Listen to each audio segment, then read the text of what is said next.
Majelis Ulama Indonesia atau MUI menyayangkan adanya dugaan aturan melepas hijab bagi paskibraka perempuan. Menurut MUI, aturan tersebut melanggar konstitusi dan tidak mencerminkan nilai-nilai Pancasila. Ketua MUI Khalil Nafis menilai bahwa aturan terbaru dari Badan Ideologi Pancasila atau BPIP tidaklah rasional.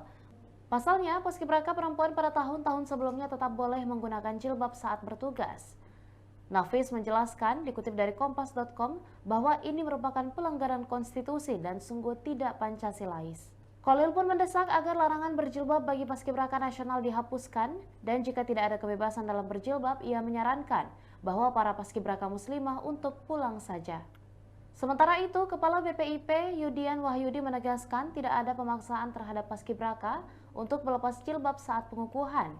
Ia menyebutkan bahwa 18 paskibraka melepas jilbabnya secara sukarela karena mengikuti aturan dalam Surat Edaran Deputi Diklat nomor 1 tahun 2024. Yudi memastikan bahwa pelepasan hijab bagi paskibraka perempuan hanya dilakukan saat pengukuhan dan pengibaran bendera merah putih saja.